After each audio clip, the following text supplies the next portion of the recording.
When I first came to Queenstown, I was super excited for everything, but there are so many mistakes made over and over again by all the people coming into Queenstown. The same happened to me, and it almost ended my trip. So in today's video, I'm going to tell you the 5 things you should never do in Queenstown, but also the 5 things that I believe you don't want to miss out when visiting here. And for all the things that I believe you should or shouldn't do, I'll be going down a list from still kind of okay to the worst or best stuff to do here in Queenstown. So without any delay, let's get going right away. But let me begin by saying that if I had to recommend one city in New Zealand to visit, it would probably be Queenstown, since it has about everything you would need for that special vacation. And that's why we need to go over the most common mistakes that tourists make when they visit here, so you don't have to worry about the same. And mistake number 5 is expecting to see a fellow Kiwi holidaying in Queenstown. Now you might think it doesn't matter to you, but for any of you who want to get that authentic New Zealand experience and fit into a local culture and also make friends when you travel, you might be disappointed by the lack of locals traveling here. And I didn't know that until one of my Kiwi friends talked about why none of them go to Queenstown, and they all said, well, it's expensive and touristy, and everyone else is already there, so why would you pay money just to be surrounded by people? And New Zealand is massive, y'all. If you were to go to a different city every week, it would take you years to see everything. And many of the other places, you can get a similar view to Queenstown, but the hotels would be 2 times cheaper, and you pay a lot less for eating out. Look at it this way, okay? When you go into a theme park, do you expect things to be cheap? Totally not, so I guess that's the same for Queenstown. However, it's still possible to keep your daily cost of food very low, as New Zealand is not known for jacking up the price for restaurants and groceries at tourist attractions, unlike many nations I will mention by name, so it's possible to live on a few dollars a day if you want to. But that's not what you want for a vacation, right?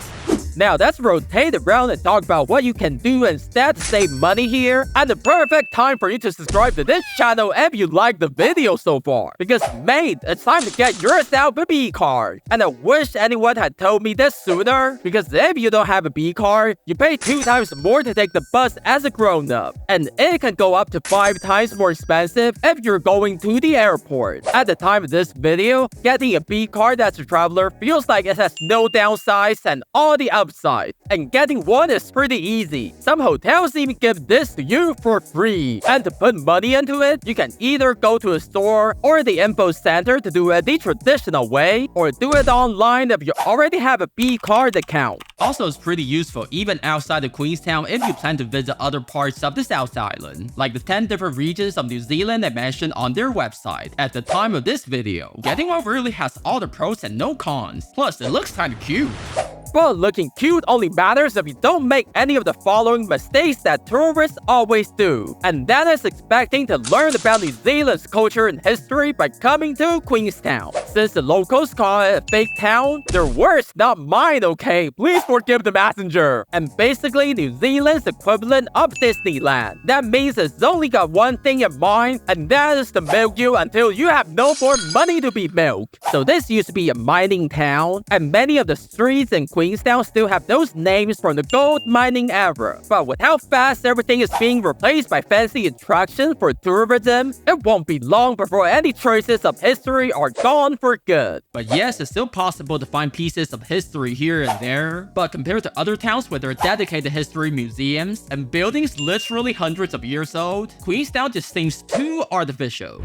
But that's why the next thing you can do is to visit Arrowtown to get your daily dose of authentic history in New Zealand. They always say if you want to have fun, go to Queenstown, but if you want to learn anything, come to Arrowtown. Bro, let me tell you, this small little town is filled to the brim with all the historical buildings and museums, and many of them are free. And if you have time to wait in line, the local bakery here is totally worth the visit. But now we're at mistake number 3 in Queenstown, and that is believing you can go anywhere with the public transportation. Now, theoretically, you can, but it's gonna take a lot of planning, especially if you're leaving Queenstown to go anywhere else. because many shuttle buses need to be booked ahead. The tickets sell out so quick, and it could get pretty expensive too if you want to go to a different town each day. So you either have to A, drive yourself, or B, get your bus tickets ahead and wait for the bus to pick you up. Now, the locals will tell you it's easy to hitchhike your way to almost anywhere, around or even outside of the town. But most drivers you see are tourists, and most of the roads are too narrow for you to even stand on the side. So unless you have been here several times, I think it would be difficult.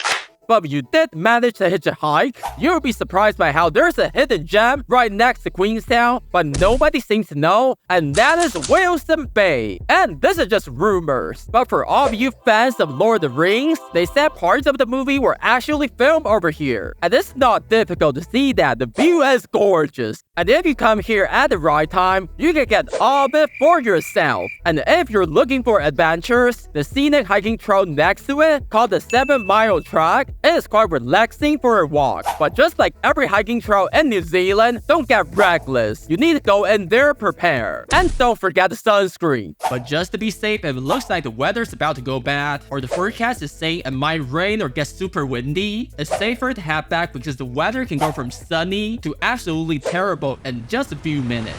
But now we're at the top 2, and things are about to take the craziest turn. Because mistake number 2 is to expect you can just travel on foot to places that look pretty close on the map, but turn out to be hours upon hours away. And it all has to do with one thing. Because in nations like Japan and Australia, people walk all the time, so apps like Google Maps tend to be more accurate. But in New Zealand, barely anyone wanders out into the wild for fun, so the map data is often all over the place. Also, the road isn't flat. It's up and down and can take a toll on your leg muscles. And most importantly, don't come out nowhere to try to cross the road. The locals really don't like that, and it's very dangerous. So instead of that, the number 2 thing you can do is to try out the best local pie only found in Queenstown. As every pie in New Zealand has something unique about it, and this one is no different. Even though Queenstown is a town for tourists, I know, but that doesn't mean the pie ain't tasty. When you first visit here, you might get curious about the local burger getting customers all day, but let me tell you, the local bakery is where the real treasure is. A good rule of thumb is the places recommended by locals are usually pretty good, if you're interested in trying something different, since they're the ones seeing what goes and what sticks around throughout the years.